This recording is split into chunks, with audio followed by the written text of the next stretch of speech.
If the resources have been stolen, then you cannot possibly even generate jobs. You can't even build infrastructure. In the past 3 years, the government of President Muhammadu Buhari has spent 2.7 trillion on capital in Nigeria. That is the highest ever in the history of Nigeria, despite earning 60% less than the previous government. We have currently spent 2.7 trillion in 2 budget cycles, and we're earning 60% less. When oil was at $100 to $114 a barrel, no infrastructure was built. Today, oil is at sub-60. When we came into office, it was $28, going on to $30. Yet, we spent more on capital and on infrastructure. The second thing is that you must have poverty if you don't have a social investment scheme.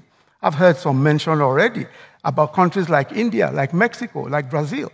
These are countries that had a social investment policy. And that's the sort of thing we have also. Thank you, sir. Yes. Right. Candidate of the Alliance for New Nigeria. Now, Nigeria's misery index is currently put at 51.26%, which is a combination of the sum of its unemployment and underemployment. Now, even when you use the old data and the current level of inflation. Now, what are you going to do to address this perennial and growing problem of misery and hopefully restore hope to the Nigerian common man? Because of the policies we have with ANN, Alliance for New Nigeria, poverty has become endemic in every aspect. And despite what is, with due respect, His Excellency Vice President Osinbajo have said, for all the efforts that the government has put in, we are doing a complete overhaul. Most problems that we have is the fact that our over 774 local governments are not fully developed. What we are trying to do is we're going to do the devolution of power. We're going to do resource control. We're going to do revenue, resource control and constitutional amendment, because those are the things that are structures that affects the endemic poverty that we have in Nigeria. Number one, in devolution of power, in the resource control policy that we have, we're looking at, like I mentioned earlier, that we're going to look at each resource that each local government has. Each local government will be given 20%. The 20% of the resource, the monies generated from each local government will be given to the people. 20% will be given to the local government. 20% will be given to the state government, and the 40% will be given. That way, more employment are generated, more monies are going around, more people. In China, most families, if you go to each family at the local government level, you'll find out that every person is producing something. The more vibrant the economy is, the better we are able to eradicate poverty. Another aspect that we're going to tackle is education, education is going to help to tackle most of the endemic poverty that we have in Nigeria. Thank you very much. Thank you. Allied Congress Party of Nigeria, ACPN candidate. The value of the Naira has depreciated over time. In fact, at some stage, it dropped so sharply to $520 to, 20 Naira to $1 before recovering. And now we have multiple exchange rates in the country, ranging from 305 Naira to 364 Naira per dollar. What policies or initiatives do you intend to pursue to bring the forex market into equilibrium and reduce this misalignment? Thank you. We are in a global village. The world is now a global village. And the level of production going on in the country determines the strength or otherwise of the currency of the country. If much are not going on in the economy of that state, please forget it. Because as it is, Nigeria does not have the capacity to determine the rate that which the Naira is exchanged for other currencies of the world. to ensure a higher value for the naira, we need to look inward. An economy that depends solely for everything to come into the country, for everything to be imported, it's not a serious economy. And until something is done to reverse the trend, what we do is just to look inward, to ensure that whatever we can produce locally, we don't import it. Whatever we can produce locally, we don't import it. Then we look at the economy to re-engineer it, to make sure that the economy works. For instance, in the petroleum sector, what we do currently is to import all our PMS needs. This will be reversed. We will make sure that even if we at the moment does not have the capacity to refine and sell out, our government will do something to make sure that we add value to the product that you are selling out. That will create jobs. And in the regulation, what we do is to create the enabling environment and support the private sector to be able to drive the economy. As it is, the value of the naira is low because foreign direct investments are not coming. And until something is done to make sure, to give confidence to the international business. Thank you. Your time is up. We'll be going on a very short break. And when we return, we'll be talking more about the economy. But please let it be noted that if you have a rebuttal, which you are entitled to any of the points raised by any of the candidates, please indicate and you'll be given the opportunity 1 minute to do so. But that's when we return from this break.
Stand by, please. We're coming back now.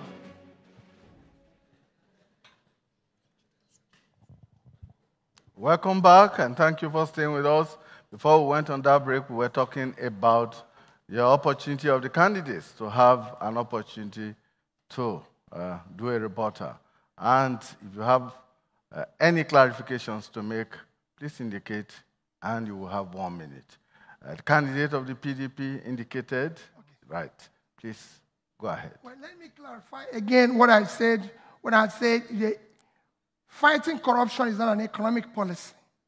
It is not that you can't fight corruption, but you can fight it more aggressively while addressing economic issues. For example, in 2015, unemployment and underemployment was 24%. Today it's 40%. In 2015, we attracted $21 billion in foreign direct investment. We attracted only 17 last year. We attracted only 12 last year.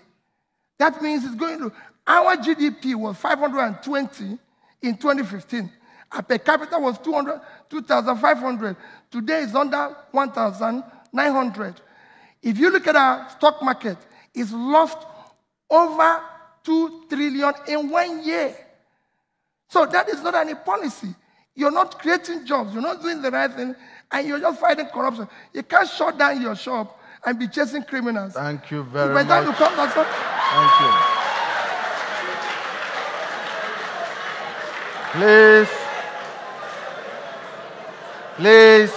Please. There are rules and guidelines to this debate. You are not allowed to cheer in the audience. You are not allowed to cheer. And you are not allowed to jeer at anyone. Please, let's stick by the rules.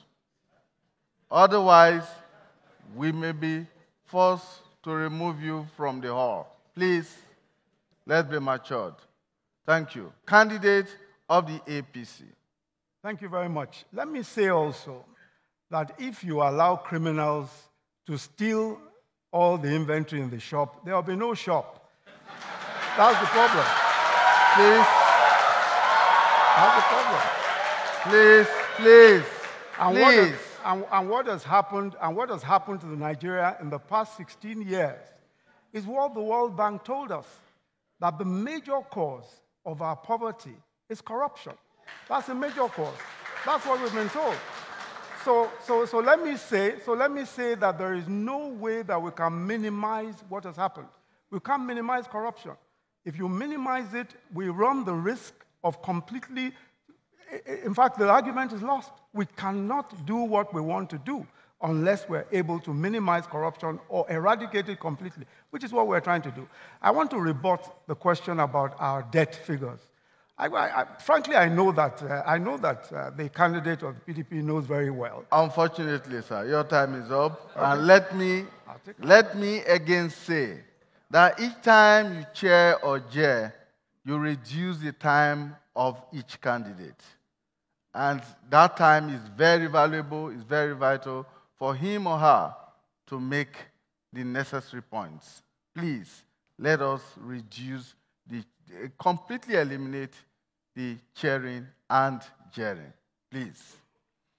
The next question is a common question for all the candidates. In 2016, when there was a major adjustment in the price of petroleum products from 87 naira to 145 naira, Nigerians reluctantly accepted this price hike in the understanding that this was going to be the last and that the word petroleum subsidy will be banished from the Nigerian government's lexicon. Now we hear of subsidy again. What is any of you going to do differently to put this problem to bed? Candidate of the Allied Congress Party of Nigeria. 2 minutes. Subsidy. That has been the greatest appeal that the resources of this nation are being frittered away. What our government in power will do is to do away with subsidy. You do away with subsidy. Firstly, there are a lot of inefficiency in the system. the PMF, the petroleum importers. Sometimes it's round-tripping. They do round-tripping. In addition to this, there is no effectiveness in it. And let me tell you, by continuing with subsidy, we are killing the economy of this country and we are killing the people. We are doing away, our government in power, by the grace of God, will do away with subsidy. What we do is to deregulate the sector. In a situation where you fix prices, you are indirectly telling people not to come, because nobody will bring a capital into a venture that is not profitable.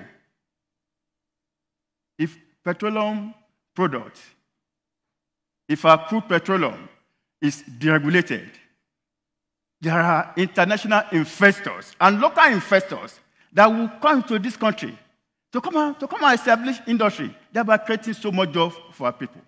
ACPN government in power will deregulate the petroleum sector. Because subsidy is not even in the interest of the common man. Some of us will have as many as 20, 30 cars.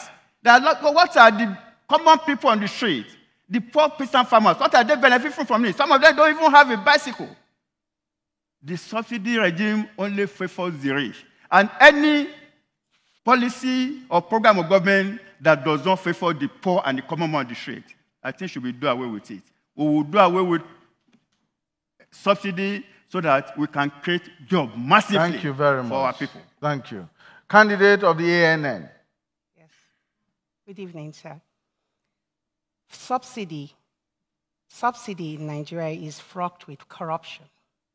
And if transparency is being applied to the excess money being gotten from the balance of the subsidy, is going to tackle a lot of problems that has fraught the nation. What we're big on in Alliance for New Nigeria is the fact that, number one, we'll attack the institutions to ensure that there's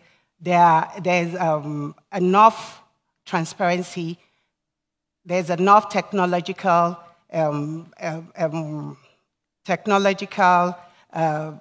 issues, technological GPS that is being upgraded to ensure that every kind of corruption is tackled.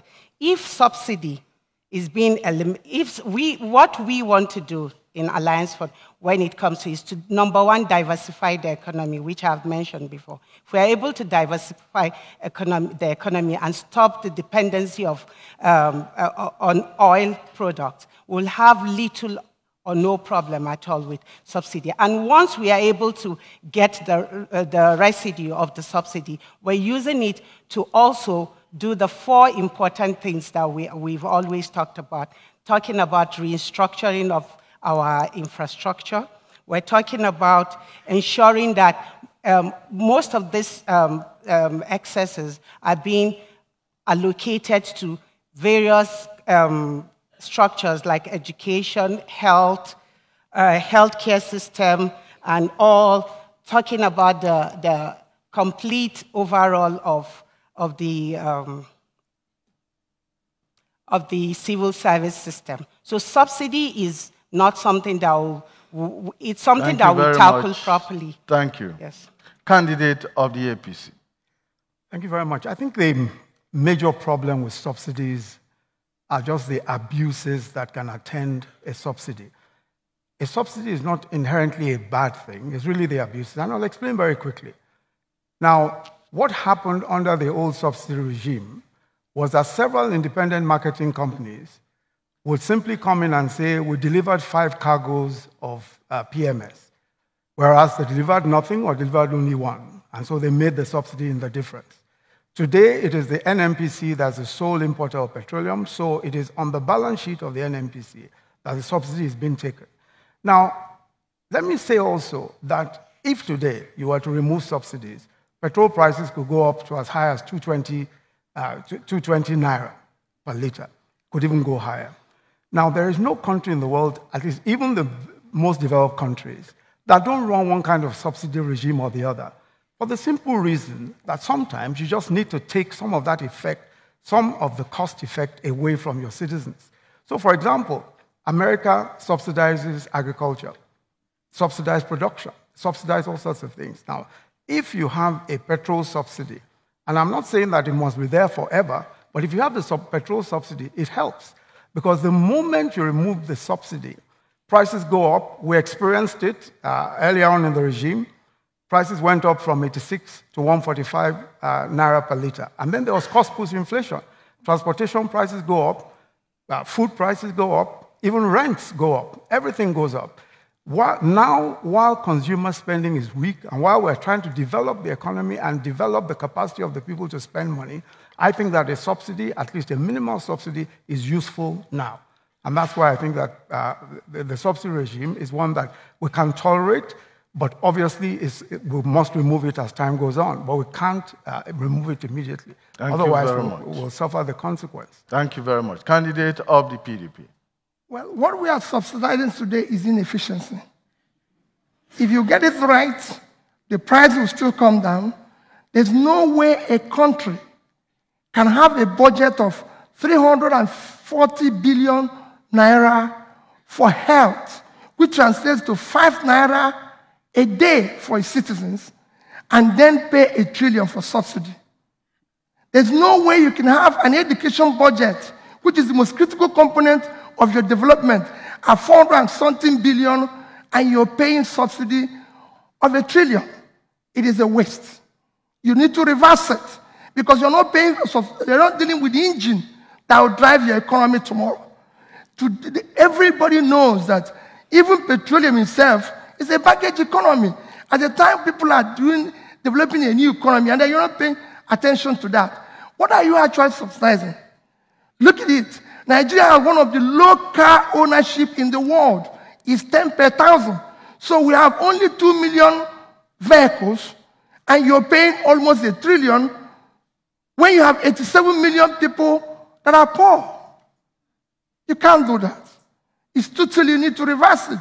And I can tell you, if you do the right things, the price will come down, because you're just paying for the delay in importation, the number of time cargoes stay in the port, and everything. We can't continue to pay for inefficiency in this country. I can tell that you can remove it, do the right things, the price of petroleum will come down.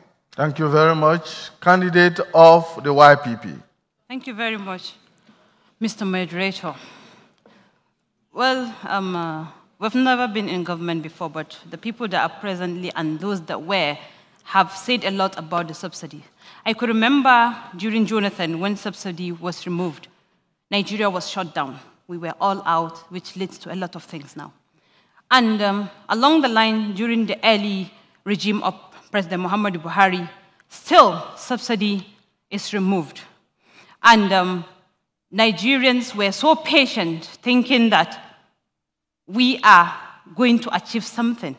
So I think you throw a question to us, but I don't think, as I'm standing here today, have much to contribute, but to throw it to Nigerians. There was subsidy removal and still subsidy removal, and nothing has been done. I still had them saying they are still paying subsidy, and the lives of Nigerians have not improved, and we've not seen anything substantial or something tangible on the ground. So to be candid, subsidy to a typical Nigerian is just a scam. That's how I will call it, the way President Buhari once said it in the newspaper. Thank you. Thank you very much. There's no rebuttal. Okay. My rebuttal is simply this, that the question to ask the Nigerian is how much we're prepared to pay for petrol. That's the question. Because if you say to a Nigerian, remove subsidy or not remove subsidy, you hide the fundamental question. The fundamental question is, are you ready to take a 40 naira increase in petrol prices today? We say no. We say that the average Nigerian cannot tolerate that price increase. That's what subsidy is about. That's what it's about today. All right. Yes. Yeah, my rebuttal is still on the issue of subsidy. There are so many things that we can do with the removal, with the subsidy that will be removed from petrol. For instance, AGO, Getso, is now, it has been removed from the list of subsidy. Likewise, kerosene. Kerosene that are mostly being used by the poor. The markets of supply and demand will eventually regulate it if the subsidy is removed. And let me tell you, there are so many critical sectors that the subsidy regime can be deployed to. The agricultural sector is there. In farming, there are so many things we can do. Now there's crisis between farmers and cattle rearers. These people are not getting any attention from the government. Subsidy, that if it is removed, the whole sum of money that is being wasted on a daily basis can be used to deploy. Thank you. Your time is up. Candidate of the ANN. I was going to say almost the same kind of things that he said about the issue of demand and supply to affecting subsidy, because I know that once subsidy is removed, there are excess for the government, and all the monies that are derived from those excesses can be used accordingly. But my problem is, what is the government presently doing with the amount of money that has been the subsidy that has been removed, the remnants of the money, what is the government doing with it right now? Because it is not like what he said, it's not affecting the common man. We don't know what is going on. So that is my question. All right, thank you very much. Let me come back to the candidate of the YPP. The gross domestic product, GDP, performance recovered slightly in the third quarter of this year to 1.81% from 1.5% in the second quarter. The target under the Economic Recovery and Growth Plan, that's the ERGP, is 3%, but it has reached 1.81%. Now, this is interpreted as an evidence that we are still dealing with a very fragile growth of the economy. Thank you. What needs to be done? Thank you very much. No country will grow if its export is higher, if its import is higher than its export. The main thing I think Nigeria needs to do is to put emphasis on production, that's the industrial sector, which our presidency, by the grace of God, is going to bring in to this country. Because if at all we will invest on our youth, we intend to create a 1 trillion venture capital fund that we will inject into the youth and small-scale and large-scale industry in partnership with the private sector to see how we can impact the lives of a typical Nigerian, whereas every Nigerian can be an employer of labor, and this will definitely grow the economy and will lift the level of our GDP. Thank you. Thank you very much. Candidate of the PDP.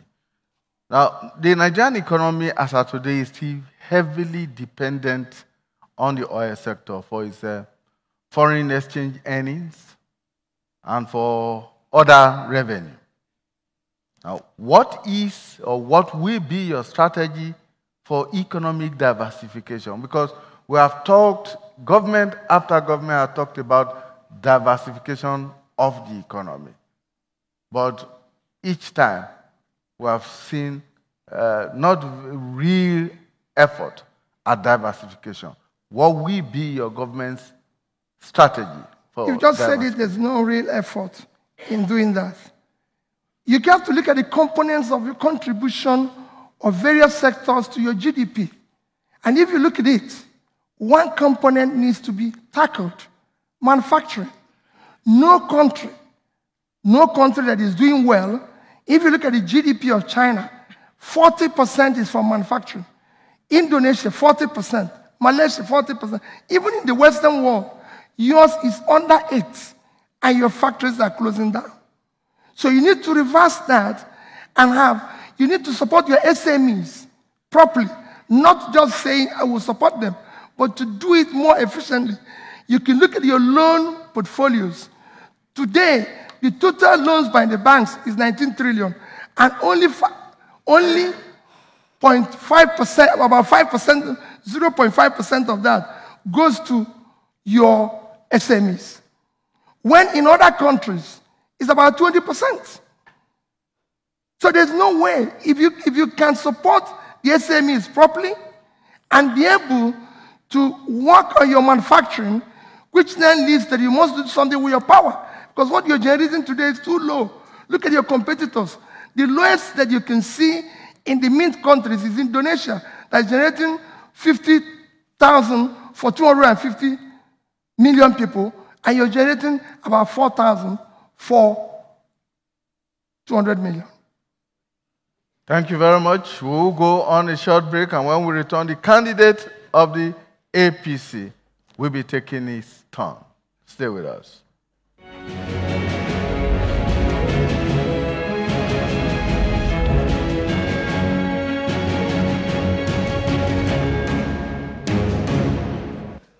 Are we sitting again?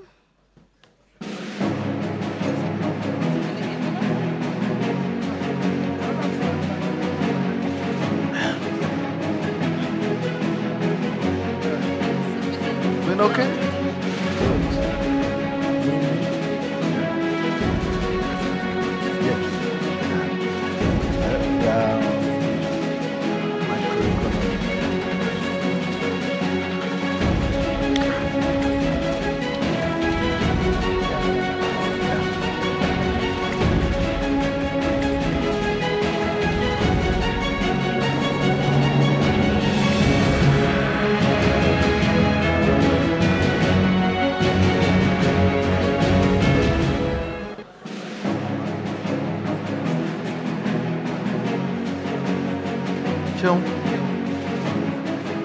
Can we appeal to these people to stop clapping and cheering and cheering?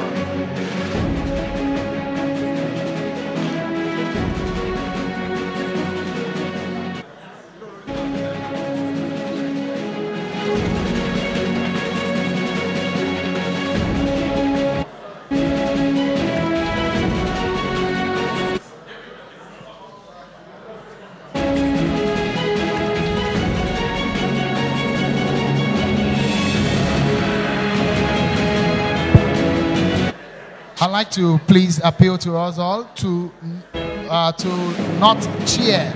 Please let us not cheer nor clap, please. Let's just enjoy it. Let us not clap or cheer, please. Yes. We have a minute more to go back. A minute more to go back. Please stand by, everyone.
Welcome back, and thank you so much for your time. Let me make another appeal to our audience, the studio audience here. Please do not cheer and do not jeer at anyone. In fact, if you do, I will have no choice but to stop the candidate who is speaking and allow you to continue the cheering or jeering, and then after that, he or she will continue because you eat into their time when you do that. Thank you very much for respecting the rules and the guidelines of this debate. Thank you. Time now to turn to the candidate of the All Progressives Congress. And with a real GDP growth rate of 1.8% and a population growth rate of 3%, there is an indication that the poverty condition in the country may further deteriorate. What needs to be done? What should be the response? First, let me say that our GDP has grown consistently in the past 6 quarters. It's continued to grow, and it will continue to grow. The trajectory is upwards, clearly. The second thing to note is that we are lending, and because MSMEs are extremely important, small business is extremely important, including petty trading. We are lending the highest ever to small business in Nigeria, beginning with the government enterprises and promotions, and government enterprises and empowerment scheme, where we're doing about 35 billion in the cycle. BOI is doing about another 20 billion. Aside from that, we're obtaining from the AFDB $500 million for entrepreneurship, just entrepreneurship. This is the highest lending ever to the MSME sector. I've been to 20 different states in Nigeria on what we call the MSME clinics. And in every one of those states, what we've done is that we've taken the regulatory agencies to the MSMEs.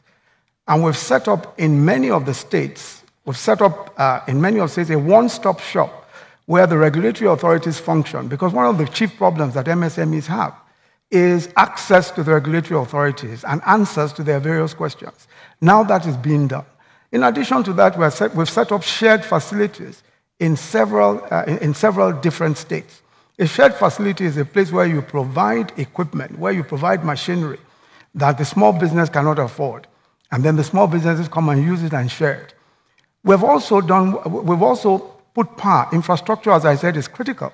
We've put power in markets just so as to be able to encourage small business. In our area market, for example, in Abia State, we now have there a 2 megawatt power plant which just supplies the market aside from solar facilities there. And that's what we've done also in Sabongari Market in Kano and several other places where we put infrastructure. Infrastructure is key to all of these things. Thank you. Candidate of the ANN. Now, if you are elected as the Vice President of Nigeria, you will be the chairman of the National Economic Council. Now, what kind of policy collaboration will you pursue with state governments to ensure the progress of the Nigerian economy? So we have 4 cardinal R's in Alliance for New Nigeria, which is to reduce the cost of governance, to restructure every economic leeway, which includes the SMEs. Right now, the President, Vice President talked about how they have the SME clinics. Most Nigerians have not felt the impact of these policies. What we are going to do in Alliance for New Nigeria is to ensure that every SME, the biggest problem of an SME is tax. To get a free tax cut for at least 3 years, and also to ensure that to at least ensure that all the SMEs have some, depending on the kind of business that you're doing, you have all the regulatory issues, all the bureaucracy that to operate in Nigeria as an SME will be curtailed. We also have the issue, the second R is the restructuring. Okay, the third R is the reforming of all ambits of economic policies that drives the economic hub, where what we are planning is to expand economic opportunities by building special economic zones in different zones in Nigeria, which would include the issue of the issues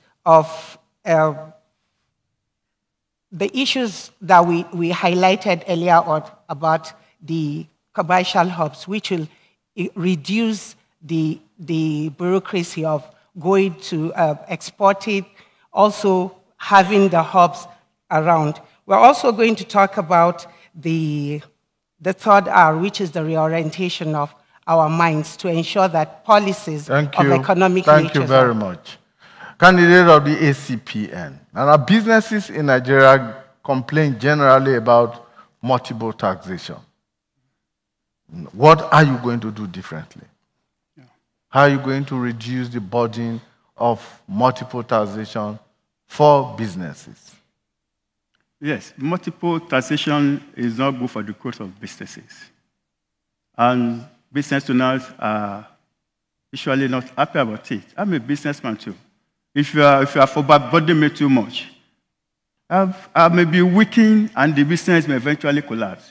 We have such a situation in one of the states in this country that industry are packing away to other places due to multiple taxation and tax burdens. What we do is to encourage business people by making sure that we structure the type of taxes in order to that we impose on them, in order to reduce tax burden. And in most cases, to encourage some, especially new businesses that will be coming to the country, to grant tax tariff until the businesses get properly footed. And when you are talking about taxation, you're also talking about economy. We do everything by encouraging the private sector to drive the economy. And we will embrace reform. Because if there's no business, there's nowhere the government will generate, nobody will pay taxation. If you are not doing anything, you can't pay tax. There's a sort of this that our party, the Allied Congress Party of Nigeria, is coming on board in this campaign, which we know the crucial issue that will be on the border is the issue of economy and security. We are bringing on board an international economic advisor in the name of Dr. Obi Ezekwesili. He's an expert in economy, he's an expert, and we believe that the issue of economic problems of this country will be analyzed, and she will take Nigeria part to the path of progress and prosperity. Thank you very much. Any reporters on any issue? Candidate of the APC. Just a quick rebuttal, and that is that we already have pioneer status. For new businesses, you already have a 5-year tax holiday, some between 3 and 5 years. There's also, just to point out to my fellow candidate, that there is also a tax threshold for small businesses. Beyond that threshold is when you begin to pay taxes. So some of these tax holidays are already in place, and perhaps they may have other ideas, but these are already in place. Candidate of the ANN? Yes, I have. He said they are already in place, but they are not implemented. Because I'm a business person, and I know how much tax that is being demanded from our little company. I'm believing that once you are a small business, you need some kind of relief for the next 1 to 5 years to ensure that you are able to garner some profit from what businesses that you're doing. But every time, all businesses are strangulated because of the tax. The local government area will ask for tax. All kinds of regulatory bodies will come and ask for the state government. The state, if you're like we are operating a bakery in Mina, every time they keep telling us, you have to pay for this board, you have to pay for that. And different kinds of people, because of the corruption, it has affected so many businesses that businesses cannot thrive because of all this. Thank you very much. So we need implementation. Thank you. Well, let me start from here this time, and let me start with the candidate of the PDP. The African Continental Free Trade Area Agreement. Nigeria was instrumental in putting that in place, but Nigeria is yet to sign. Would you say that Nigeria should sign and belong to the Continental Economic Bloc? What advantages do you think Nigeria stands to reap from that? I think Nigeria needs to look at that agreement properly. Because actually, if you had built your economy as strong as it should be, we will benefit more. We are the biggest market.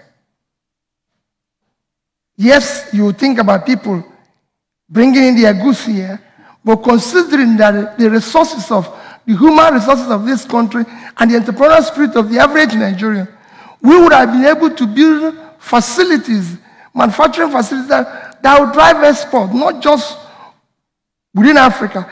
African trade today is less than 9%. And if we get it right, it can go as high as 30% or 40%. The foreign exchange you're saying today you're not earning from oil. Oil line gives you 80% of your foreign exchange, when in effect, if you do the right things, you can have towards that coming from manufacturing. Other countries that don't have anything to do with oil are driving their foreign exchange earning all from manufacturing. So you have to look at the agreement, look at those things we're not doing well here, put them in place, and sign that agreement, because it's going to be a win-win for us. It's just that the manufacturer said, let's look at this. Let's know what is there for us. There's no way you can be part of packaging something and it gets to the stage of signing, you walk out of it. So what were you doing when you were part of packaging, putting it together? It doesn't make sense. Thank you very much. Candidate of the APC. Frankly, I thought my colleague of the PDP would say whether to sign or not to sign, But let me just say very quickly that there is a process of consultation which is going on with the private sector.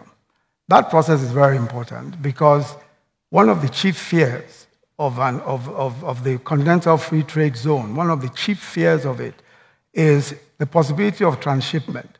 Third countries will transship. So, for example, a China can ship its goods to Benin Republic and import to Nigeria under a free trade agreement. So we can have a situation where local industry is killed just by the mere fact that we sign on to this without ensuring that all of the loopholes have been blocked. So we're in the process of ensuring that those loopholes are blocked. The Manufacturers Association of Nigeria, MAN, rejected the continental free trade zone here, and we're talking to them.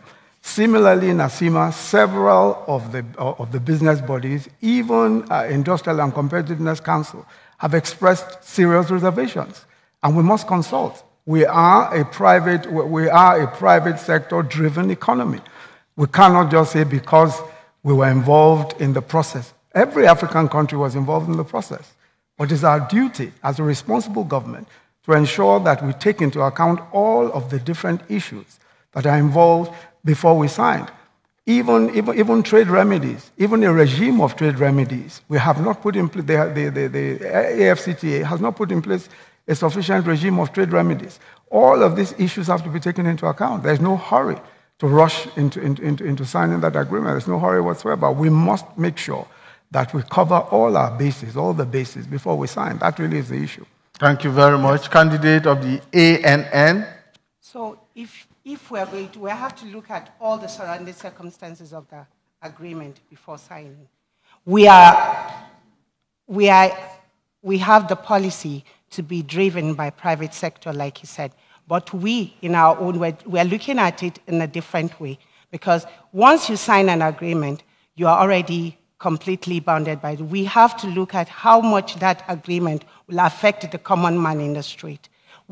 How much employment will that agreement bring? How will it upgrade the development of our industries, which we're looking at diversifying? How would it also affect the GDP that we're looking to expand? So in that agreement, we'll sit down and ensure that there is provision for employment, where issues of employment, because a lot of times we see that the Chinese government are coming in, and they are coming in with all their people, most of their people to come and work, without taking cognizance that we have a lot of people who are unemployed in Nigeria. So what we will do as a party in our government is to ensure that everybody is taken care of. Because we also want to collaborate with other parties, other countries. We want to encourage free trade zone. We'll also look at how much that agreement will affect our local industries. If it's going to help us, if it's going to be like an exchange, it's important for us to look at it carefully before signing. And it has to be in alliance, it has to be in tandem with what our general policies stand for in our government. Thank you very much. Candidate of the ACPN. Well, I thank God that the sitting government has not signed the agreement, because the agreement will not be in the interest of this country. And I say so because presently, so much is not going on in our economy, especially in our industries. And any program or policy that will turn Nigeria into a dumping ground for goods from other countries and cripple the local industries would not be in the interest of us. It is a good thing that as brothers that will trade with each other, but are we going to get equal advantage from them? Now, most of our industries that were most of the industries that were formerly based in this country are relocated to Benin, Togo, and some other neighboring countries. So what will it benefit Nigeria with the highest population and a very big market in Africa? I think the proper thing is for Nigerian government to put the signing of the agreement on hold until the economy of this country improves and our manufacturer industries are thriving. Thank you very much. Candidate of YPP. Thank you very much. As where Nigeria is standing today, I don't think it's a wise decision to go sign in such kind of agreement. We have advantage of population. If at all, Nigeria today will try to inject some funds. Let's even start with the state level, where each and every state in Nigeria, let's not even talk about the natural resources. You can see that each and every state in Nigeria have something, one thing or the other that they are producing that's different from what we used to have all over the world. If at all we will inject some amount or some investment into such kind of businesses or such kind of creativity into each and every state, definitely we will get what we want, but that's when the country will be very, very strong in production. That's when such kind of policies will favor Nigeria. But not at this stage we are, where Nigeria doesn't produce much and our export activity is very, very low. Thank you very much. Yes. Candidate of the PDP. Thank you very much. Like I said before, our government will be demand-driven, not supply-driven. That means you need to consult the people. Be at the stage of planning, not at the stage of signing. You say, oh, well, we need to go and consult the people. We will do it before we get to that stage. Two, you don't need to fear about China's transshipment. That shows inefficiency. Labor is more expensive in China today than it is in Nigeria. In fact, we have 87 million people who don't have jobs. So if goods that are manufactured in China can leave China and you pay the high shipment, including duty clearing, and it's cheaper than what you manufacture, something is wrong here. So you fix it. And look at it, let me just give you an example. Just Apapa, to bring our goods in Apapa, costs more than it costs to bring the goods from Europe to here. Thank you very much. Just transport. Thank you. Yes. Candidate of the APC. Yes, I think my rebuttal is simple. Question really is that the Continental Free Trade Area has been negotiated for years. The negotiation started even under the previous government. So the question of consultation or not consultation and when it ought to have taken place really could have taken place many years ago when they started these negotiations. Second point is that labor is not the only factor of production. It's not the only cost.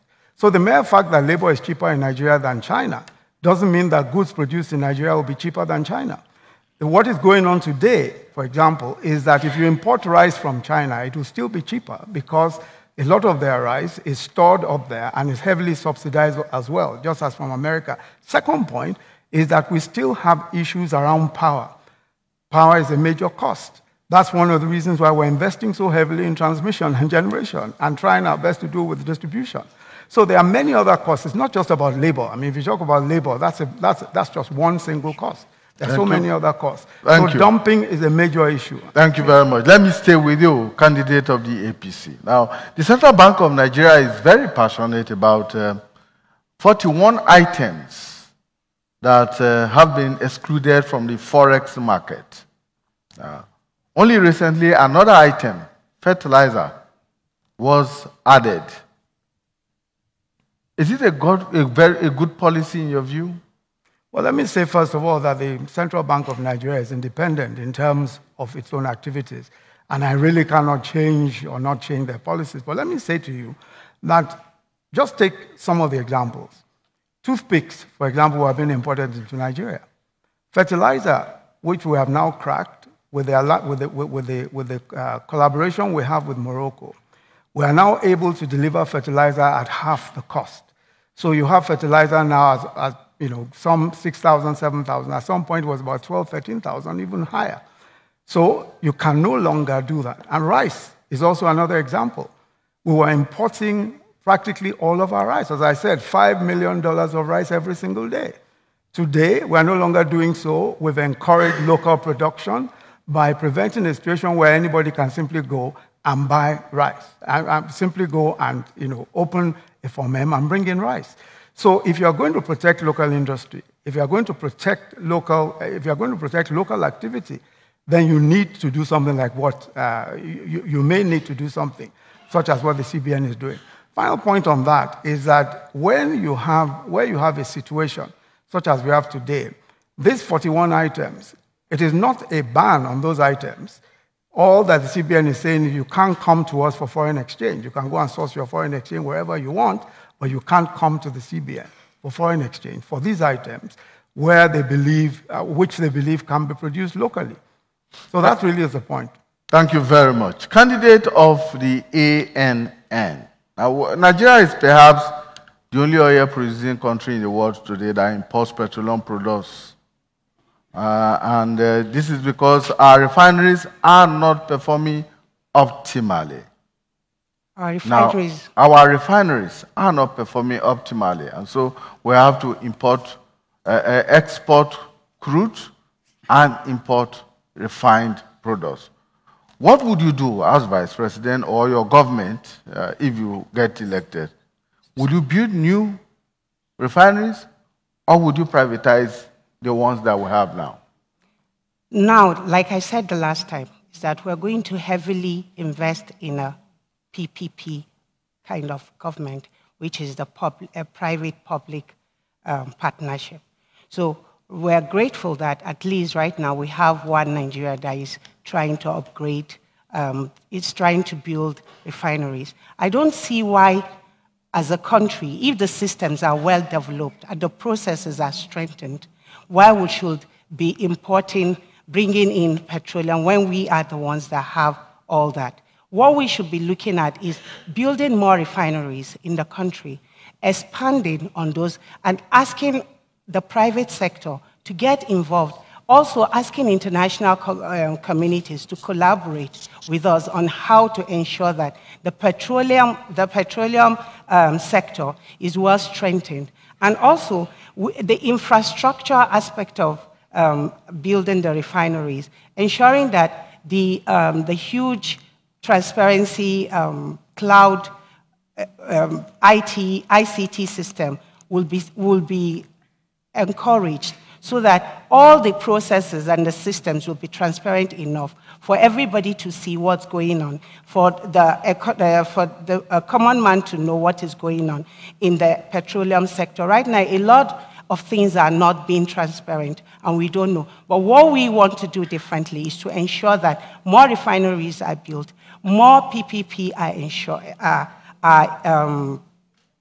established, and also to ensure that the diversification, we should not depend at all on petroleum. We should diversify our economy in agriculture, in ensuring that we have more industry, and so on and so forth. Candidate of the ACPN, some experts have suggested that what is required is a concessioning of some critical infrastructure or sectors of the economy. For instance, the refineries, and even in the aviation sector. What will be the agenda of the ACPN when it comes to power as far as concessioning of critical infrastructure is concerned? Well, I have said this earlier, that one of the cardinal principles of the ACPN, as contained in our manifesto, is to bring reforms. And the reforms will be in the petroleum sector and other sectors where the government is the major stakeholders. You see, the attitude of Nigerians to public enterprises are nothing to write home about. We have 4 refineries. None of them is working. And they are due to human factors. And if we continue to do this thing, our people will live for people to continue to be vulnerable. What we do is to hands off the interests of government in all the federal government businesses so that they can be handed over to investors. In that way, if you have your own business, you monitor it jealously to make sure that you are making profit. So you do it to make profit. If it is government business, in Nigeria, government business is not anybody's business. So in the reform that we are going to do in the critical sector of the Nigerian economy, all business interests of the government will be privatized, and we will encourage people, we encourage our people and investors. We are necessary, even with funds and partnership, to make sure that services are provided for our people at minimal cost. Thank you very much. Candidate of the YPP, what would be the major economic thrust of your party, if you get elected, as far as the aviation sector is concerned? Well, we know that those days we used to have Nigerian Airways, which were one of the largest airlines in the world. And today, African countries like Egypt, Ethiopia, and others have taken that away from us. The major thing a typical Nigerian needs to get to look into is to see how we can rekindle patriotism into our hearts. Because all these things, we have them in abundance. We have the manpower, we have the resources to fix those things. I think recently we had the news that we're all overjoyed that there will be a kind of the bringing back or the awakening of the Nigerian Airways, which we're all joyful about. But as time goes on, we don't know what happened to it. So to be candid, what Nigeria just needs is patriotic leaders, leaders that have Nigeria at heart. This is just what I will say about the aviation sector. Thank you very much. Thank you very much. Candidate of the PDP, let me take you to the ICT sector. It is one of the fastest growing in the world today, and the power of ICT to transform the economy is not in doubt. What will your government do as far as the ICT sector is concerned? Well, you're talking about investment in education, in STEM, science, technology, engineering, mathematics, education. That is the future. I've said it before that the more you invest in education, the better your economy. So we'll aggressively invest in education. I have done this even as a governor of a state, where I took a state from being number 28 to number 1. Because we know the value of education. I was the first to buy and equip all our schools with ICT. I understand what that is all about. Go to HP, I bought the highest computer ever bought by a government in Africa, 30,000. So I know the value. I know what it is today. Just look at one simple thing. The economy of Nigeria is $420 billion. South Africa is 280, that's 700. Egypt, that is number 3, is 250, 950. When Apple market capitalization is 1 trillion. So you need to invest in that. And it's shown clearly in the world that in 2020, you have 25 million STEM jobs available in the world. We will take ICT serious. We will invest in it. That's why I said you can't continue doing subsidy when you need to invest money in the future. You're driving yesterday. If you continue to do what we're doing, you're kind of investing in yesterday. Those who think about yesterday and today will miss tomorrow. We need to invest in tomorrow. And I will invest in ICT aggressively. That's what our government will do. And I'm sure that's what Atiku will do. Thank you very much. Thank you. Any rebuttals on any of the issues? Well, just to say that with respect to technology, we're not talking about what we will do, we're talking about what we are doing. And what we are doing is that we're investing very heavily in technology. At the moment, we've set up 6 technology hubs in the 6 geopolitical zones. Those technology hubs are being funded mainly by the federal government. Some of them are part-funded. STEM education is critical, and as you know, we've done the curriculum, which is not just STEM, it's actually STEAM, it includes arts, science, technology, engineering, arts, and math, which is very crucial.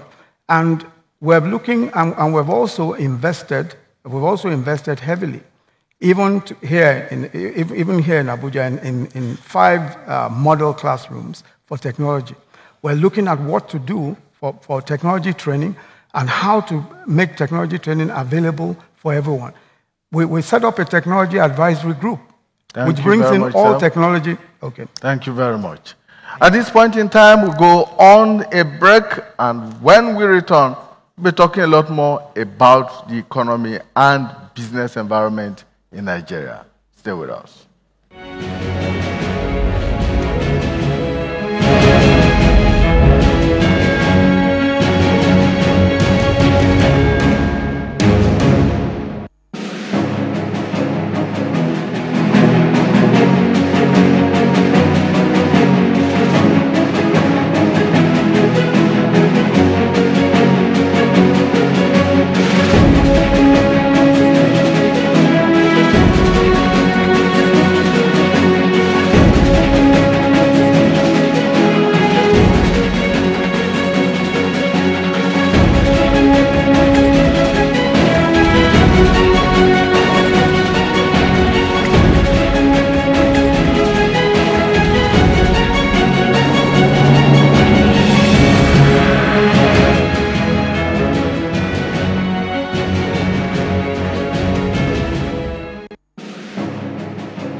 Ladies and gentlemen, we are coming back now. We are coming back.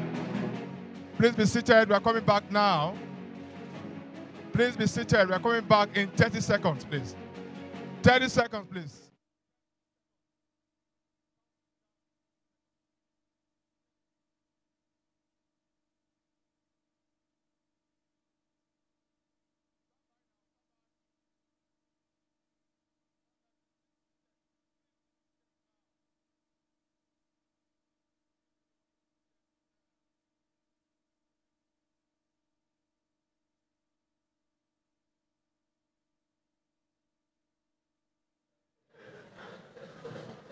Welcome back. All right, let's turn to the candidate of the Alliance for New Nigeria. The Nigerian economy today is still burdened by the problems of power supply. Okay. Now, specifically, if you are elected to government, how many megawatts of power do you think your government can generate per year?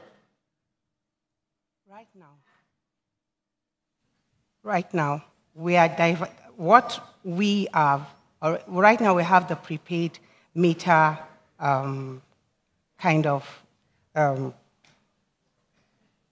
what we are having in government right now is prepaid, and still Nigerians are not feeling the impact of what we have presently. We want to generate, aside from the 4 hydroelectric and gas and all those things that we have, we want to diversify the power sector. We want to upgrade the megawatts to more than the present numbers that we have. We want to ensure that we have maximum demand. We want to ensure that the prepaid meter and maximum demand meters for all government and ministries, department, agencies understand what it means to understand the essence of power in governance.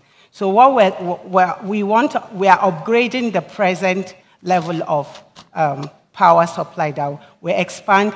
We use innovation to also bring about the new systems of power diversification that we're trying to do, aside from the present one that we have, because we know that the megawatt is not enough for us.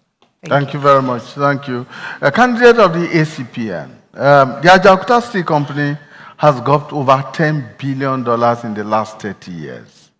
Now, what is your plan for this very critical infrastructure? The issue of Ajaokuta has been there for a very long time. And it has been fraught with corruption, serious corruption. And now a drain pipe to the nation's economy. Ajaokuta could have been one of the major big industry that could have set the stage for the progress and development of this country. Just last week, I think I read in one of the papers that the Senate has approved about $1 billion to be injected into Ajaokuta steel rolling company. Despite the several billions that has been sucked into it up to now, the government is not benefiting anything from it. I think what our government in power will do, is to look into the issue of Ajaokuta steel rolling mill critically, so as to be able to find a lasting solution to it. This is a major economic something for our nation. What we do is to advertise and for people to do a competitive bidding so that we can pick the best company that has the capacity to turn the industry around so that the steel rolling mill can be brought back to life. Thank you very much, candidate of the YPP. The steel rolling mills in Nigeria are all, as it were, not working to capacity. And this is also a function of the fact that the Ajaokuta Steel Company has been down for several years after so much has been spent. What do you think is the way forward? Well, the way forward to fixing the steel industry in Nigeria is initially I could remember I read about the plan to fix it. But I just don't know what's happening, why it's not being fixed. But we intend to invest and bring in investors, because I know right now in Nigeria we have a lot of Chinese that are into business, but they're into that very business, especially in my northern part of the country. But we still need investors, and we still need to partner with local interested people to see how we can be also part of this business and how we can generate funds to go into this sector. And the second thing, I'm very sure I heard somebody talking about why the steel company is not working. It's still power issue. So I think we need to rekindle still patriotism into the hearts of Nigeria to see how we can cripple the generator mafias. Because I'm very sure by defeating such, Nigeria will have power supply and most of our industry today will be at work. Thank you. Thank you very much. Candidate of the PDP. Nigeria's ease of doing business ranking is currently at 146 out of 190 countries, and there's been an improvement in recent times, yet this is not a very good ranking for our country and for our economy. What will you do to improve the ease of doing business if you get elected? Well, first to look at where your competitors are. If I belong to the BRICS nations, where are they? If I belong to the MINT nations, where are they? If you look at all the rankings, they are just below 100 and you're 146. So it's not good for you to compete. And what are you going to do that? I keep saying that government needs to move out of business and do the right things. There's so many things you can do. Let me take the issue of port, for example. Nigerian Ports Authority, for years, looked at the expansion that is coming and everything, and decided not to invest. Instead, we're using money wrongly. Nigerian Ports Authority is the only port in the world that has an office, even guest house, outside this country of operation. They have a guest house in London. And that is the problem. You're not investing money in the business. And the reason why they're not investing money in the business is that the source of their money, is the waste that is in government continues to drive their process. So you need to get these things to be more efficient by allowing them to get their money from the capital market. If the money they are using to operate today is from the capital market, they will become more efficient because they have monies, loans that they need to pay back. They need new managers, and banks will be after them. Thank you very much. Thank you. Candidate of the APC. Can I rebut before I... Yes. Can I rebut? Please go ahead. 1 minute. I thought the candidate of the PDP will at least acknowledge that while under the PDP, we fell 64 places down on the World Bank Index. Under us, we've moved 24 spaces in 18 months, 24 places up in the ease of doing business. The second thing is, if you say investments haven't taken place in years, who has been in office these last 16 years? Isn't it just incredible? Isn't it just incredible how it is possible to keep a straight face and talk about all that has gone wrong? Why this country is where we are today, and why we're where we are today is because of 16 years of mismanagement of resources. That's the problem. That's why that's why we're here today. That's why. So all these investments ought to have been done. We're investing in infrastructure now with 60% less. We're investing in infrastructure, 60% less. We're doing far more with less. That's the kind of thing we're talking about. Our port is 38. Our port is supposed to be taking 38 million metric tons. Thank you very much. It's doing 83 at the moment. Thank you. So, let me say here that this is not an altercation between two parties. You have the opportunity for rebuttal. Let me come to your question, and that is also related to the ease of doing business. And that's about how to attract more foreign direct investments. If you get re-elected, what would you do differently from what you have done in the last 3.5 years? I think to attract more direct foreign investment to the Nigerian economy. Certainly, what we intend to do is to build on what we're doing. That's why we're talking about the next level. We need to build on what we're doing. At the moment, we moved 24 places up in the ease of doing business. It means, of course, that even internationally, it's been accepted that we're one of the top 10 reforming economies in the world. That's the World Bank report. So what we really need to do is to build on that. And we're doing exactly that. One of the issues with foreign direct investment, of course, is in creating the environment. Power. We need to improve power, which is one of the critical issues for us, which we're doing, improving transmission assets, improving distribution assets. At the moment, we have improved transmission assets by 2,000 megahertz. So where we inherited 5,000 megahertz of delivery on transmission, we are now able to do 7,000 megahertz of delivery on transmission. And we need to keep improving. We need to improve our railroads. Because, for example, if you look at the Lagos-Kano rail, it starts from the ports, from the Apapa ports, so that goods can be taken out of the Apapa ports out into the hinterland. So we need to improve road infrastructure. We need to improve rail infrastructure, which is what we're doing. So the critical investments that need to be made in infrastructure are being made now because today you have a prudent government. You have a government that is ensuring that grand corruption is not allowed so that the resources available to us are being invested in the economy. That's how come we can invest 5 times more than when we were earning $100 a barrel or $114 a barrel. So that's the thing. We will simply focus on what we're doing and improve the infrastructure. Once you improve the infrastructure, foreign investments will come. We'll also create the environment for local industry. That's one of the critical issues for us, creating the environment for local industry. And we're creating that environment already for local industry by all of the steps we're taking, entry and exit of ports. We're doing all of that, looking at the taxation regime. Thank you very much, sir. Thank you. Now, we're on the home stretch now, and we must quickly take a question each on foreign policy. The ANN. Foreign policy. I mean, you said that Nigeria's foreign policy has hardly changed for decades. What do you think is the right foreign policy for Nigeria at this stage of our development and in a changing global environment?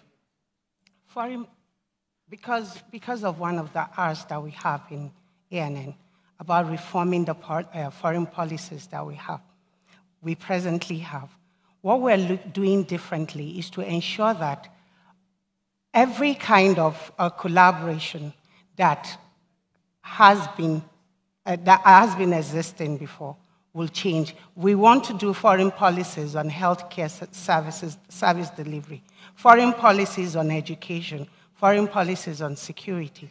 What is being one of the problems that has happened to us, that we have a lot of proliferation of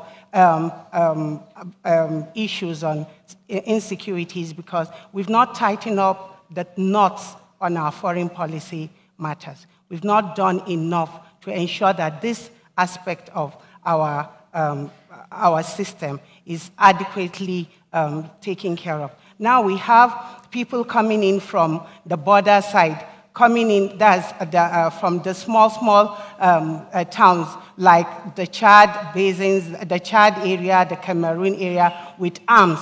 What has the present government done about this proliferation of arms and this, which is causing a lot of conflicts within our communities, killing our people and all that? What we are going to do differently is to ensure that there's homeland security, which will ensure that all the military security agencies have an information system sharing, which everybody will ensure that everybody coming into our communities, we are well aware of. There will be sharing of information and ensuring that our borders are secured.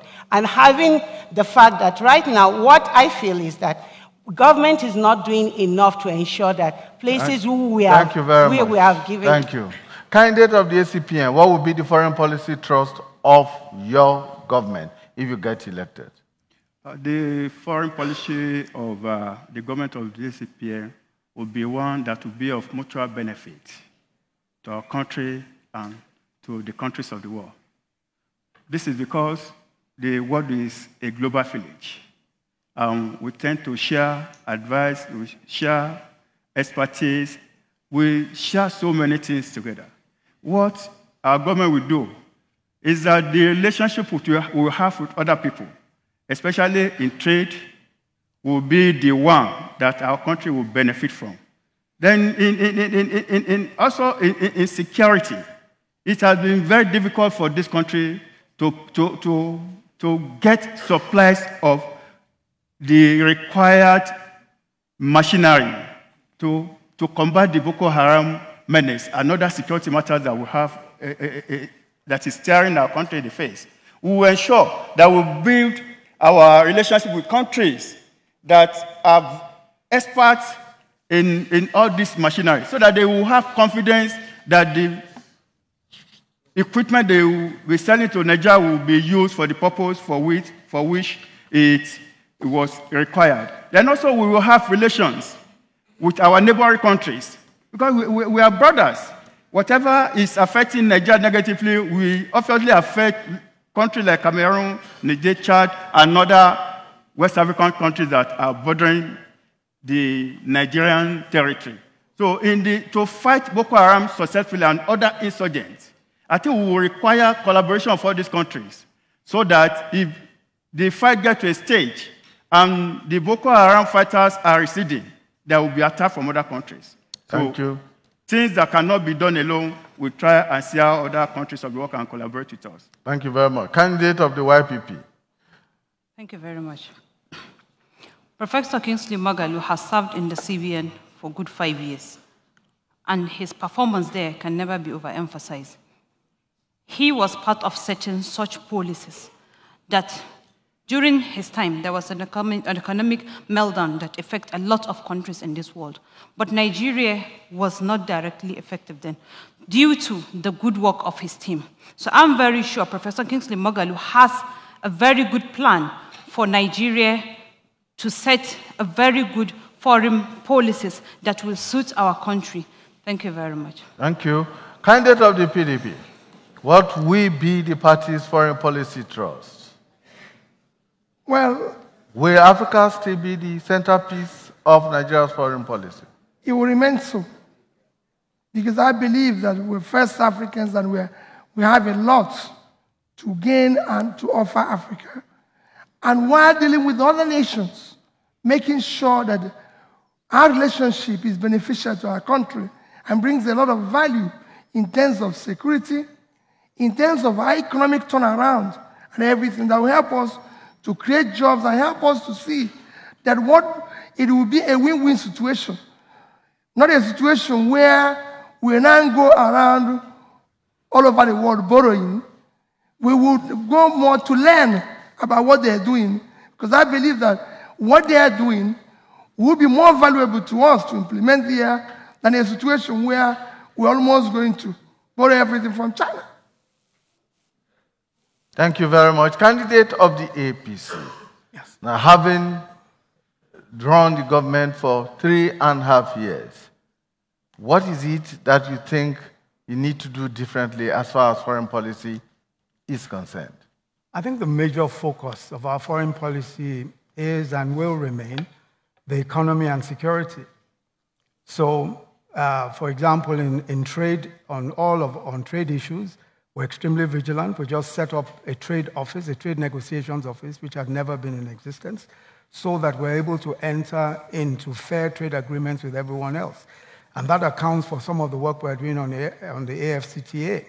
Also, some of the economic partnership agreements that we're supposed to have signed with Europe, with the European Union.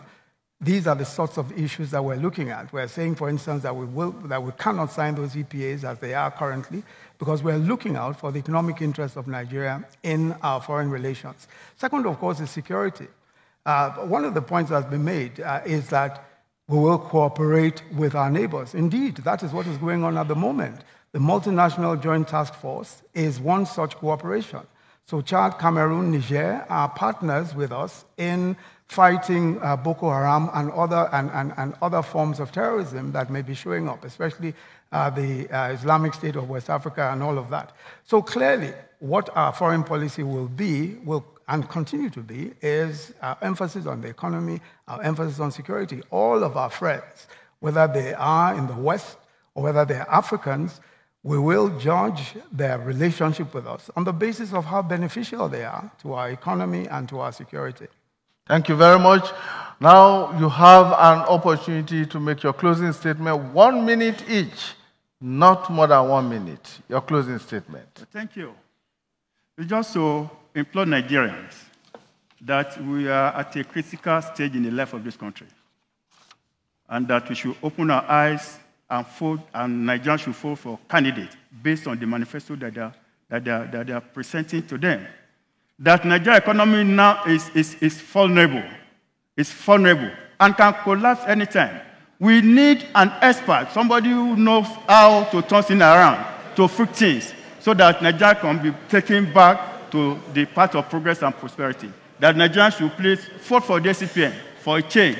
We are sure of the reforms that we wanted to bring. We should not be afraid to reform. And that if we vote for a party, Nigeria will be better for all of us. Thank you very much. Candidate of the ANN. Fellow Nigerians, the decisions we have to make in 2019 is whether we want more of the last 4 years or a departure from the last 4 years. We all have experienced firsthand the pains of the last 4 years brought upon us by a cabal that runs the government. What Nigeria needs is freedom from this bondage called the cabal. And what we offer in ANN is to ensure that a new Nigeria is birthed, a new Nigeria where you can have opportunities for all to pursue your own happiness, a new Nigeria where we want.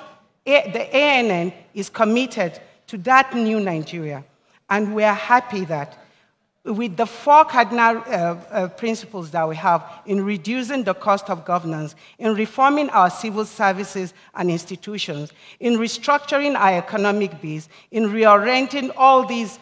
Thank you very much. We are committed to reorienting the minds of our people. Candidate of the APC. God bless Nigeria. Amen. Thank you. Amen.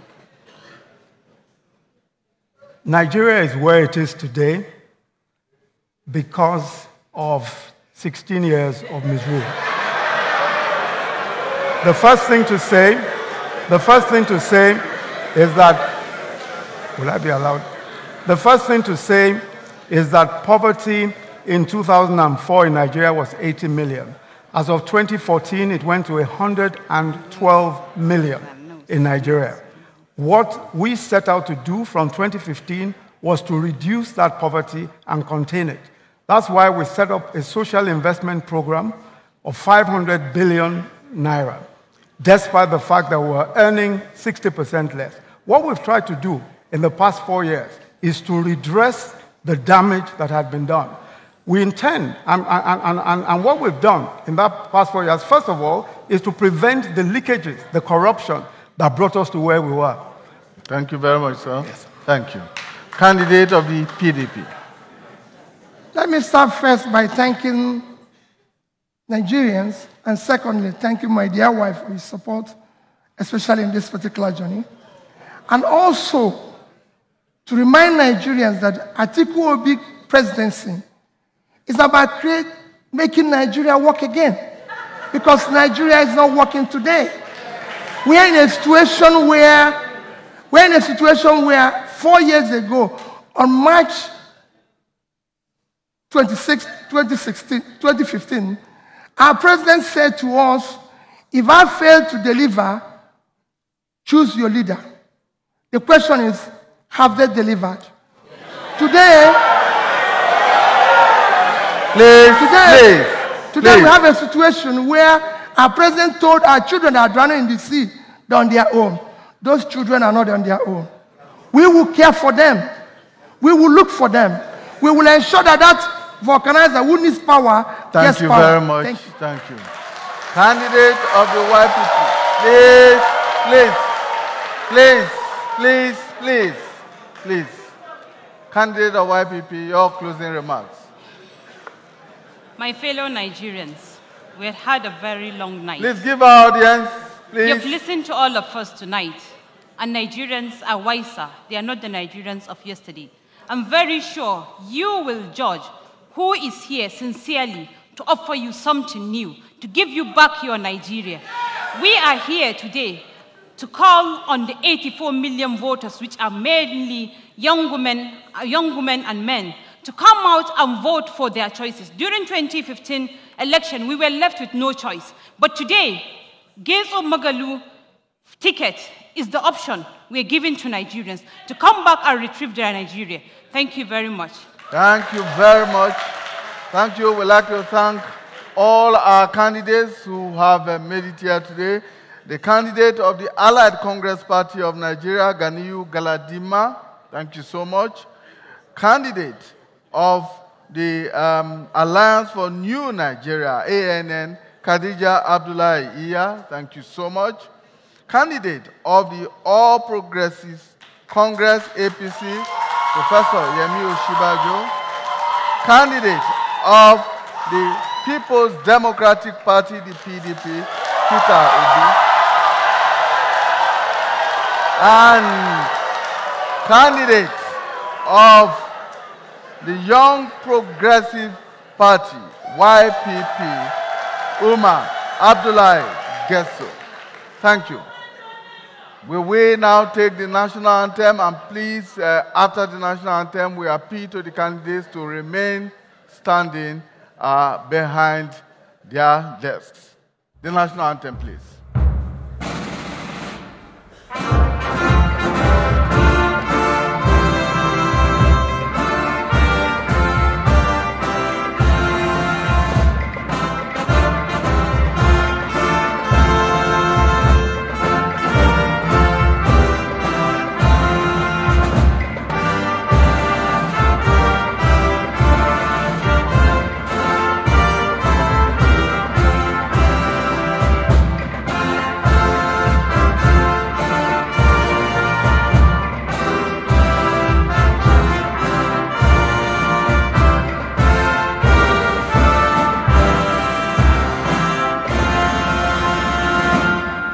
Thank you very much. Please listen to this.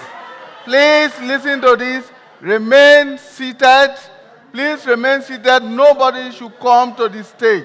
Nobody should come to the stage at this point in time. Remain seated where you are, or if you choose to stand, remain standing. We will be presenting certificates to the candidates, and they will be having a group photograph.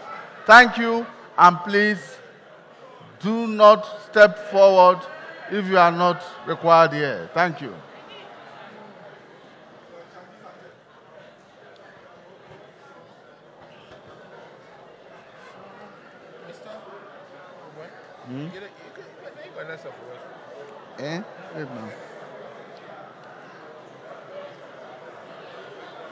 We are doing that in alphabetical order. First is the candidate of the Allied Congress Party of Nigeria, ACPN, Ganiyu Galadima.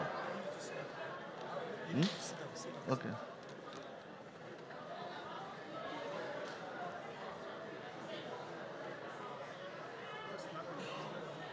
You need to move this way.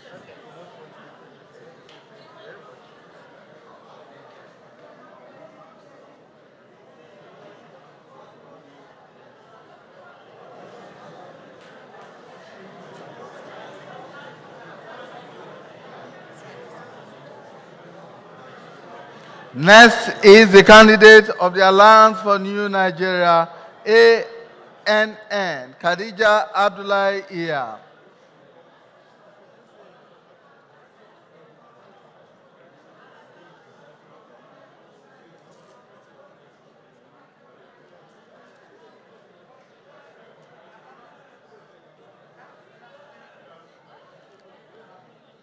The candidate of the All Progressives Congress, APC, Professor Yemi Osinbajo, is next.